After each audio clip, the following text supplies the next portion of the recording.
مشکلات میں گر جانے کے بعد دین کا پیغام پہنچانے میں کسی قسم کی کمی واقع نہیں ہونی چاہیے. یہ سیرت سیدہ کا اہم ترین پہلو ہے. آپ اب یہیں سے محسوس فرمائیں، میں دونوں مناظر آپ کے سامنے پیش کیے دیتا ہوں تاکہ آپ غور فرمائیں کہ جناب سیدہ کی یہ سیرت کس لیے ہم سب کے لیے نمونہ عمل ہے. جناب سیدہ کو، اب یہاں سے آپ پوری توجہ سے سنیں، جناب سیدہ کو اللہ رب العزت نے اس روئے زمین پر کوئی ظاہری منصب نہیں دیا ہے. لفظ ظاہری پہ توجہ دیجیے گا. جناب سیدہ کے پاس منصب ہے لیکن وہ ظاہری منصب نہیں ہے، یعنی وہ ایسا منصب نہیں ہے کہ جس منصب کے لیے آپ کہہ سکیں کہ اللہ رب العزت نے نبوت دیا ہے یا رسالت دیا ہے یا امامت دیا ہے. اللہ نے آپ کو جزء رسالت بنایا ہے لیکن منصب رسالت نہیں دیا ہے. نبوت کا حصہ قرار دیا ہے، خود نبی نہیں قرار دیا ظاہری طور پہ. البتہ آپ کی ولایت پروردگار عالم نے ساری کائنات پر فرض کی ہے، اور اسی لیے میں نے اس دن جب بالکل پہلے دن گفتگو ہو رہی تھی آپ سے وعدہ بھی کیا تھا اور یہ جملہ کہا تھا کہ اس ایک جملے کو آپ کے درمیان دوبارہ پیش کرنا ہے. وہ جملہ کیا تھا؟ پروردگار عالم نے خلقت سیدہ کے موقع پر ہی جو نوری خلقت تھی جناب سیدہ کی، اس موقع پر ہی اعلان کر دیا تھا کہ سیدہ میری طرف سے مخلوقات پر میری حجت ہیں.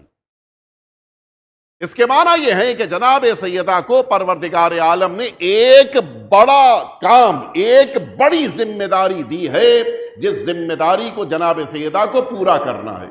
یہ ذمہ داری آئے گی کب سامنے؟ یہ ذمہ داری کیسے لوگوں کی نگاہوں کے سامنے آئے گی اور سیدہ کس طرح سے ذمہ داری پورا کریں گی، یہ بڑا اہم ہے. اب آئیے، پہلا کام یہ ہے کہ جناب سیدہ کی شخصیت کو پہچنوایا جائے. جناب سیدہ کی شخصیت کو رسول اللہ نے بڑے اچھے طریقے سے پہچنوایا ہے. ورنہ آپ خود انصاف سے بتائیں، میدان مباہلہ میں اگر سیدہ دو عالم نہ آتی، ظاہری طور پہ کہہ رہا ہوں، تو اس میدان مباہلہ میں سیدہ کی شرکت اور عدم شرکت کوئی اثر پڑ سکتا تھا؟ نہیں. اس میدان مباہلہ میں سیدہ کا آنا ضروری ہے، اور ساری امت کو یہ خبر ملنی چاہیے کہ خواتین کی طرف سے نمائندگی کرتی ہوئی رسول کی اکلوتی بیٹی آئی ہیں. ازواج پیغمبر میں 9 عدد موجود ہیں، کوئی ایک بھی زوجہ اس واقعے مباہلہ میں نہیں آئی ہے. پیغمبر اسلام کی اور بھی بیٹیوں کے بارے میں ذکر آئے گا، لیکن کہیں یہ ذکر نہیں آئے گا کہ میدان مباہلہ میں رسول کی کوئی اور بیٹی آئی ہو. مدینہ خواتین سے چھلک رہا ہے جو مومن اور مسلمان ہیں، لیکن رسول اللہ نے کسی کو ساتھ میں نہیں لیا ہے تو جناب سیدہ کو. یہ ایک مرحلہ. جناب سیدہ کو پروردگار عالم نے جو رتبہ دیا، اس کا تقاضا یہ ہے کہ جب بزم پیغمبر میں سیدہ دو عالم آئیں تو ایسے موقع پر پیغمبر اپنی جگہ سے اٹھ جائیں. کیوں؟ کیا ضرورت ہے اس کی؟ سیدہ اگر اپنے گھر میں ہوں، رسول اللہ سے ملاقات کریں اور وہاں جناب سیدہ کا رسول اللہ احترام کر لیں، کیا وہ کافی نہیں ہے؟ کہا نہیں. مسجد میں لوگوں کے درمیان، مجمع میں، اصحاب کے بیچ سیدہ آئیں گی تو رسول اللہ اپنی جگہ سے اٹھ کے احترام کریں گے، اور وہ بھی کوئی عام قسم کا احترام نہیں.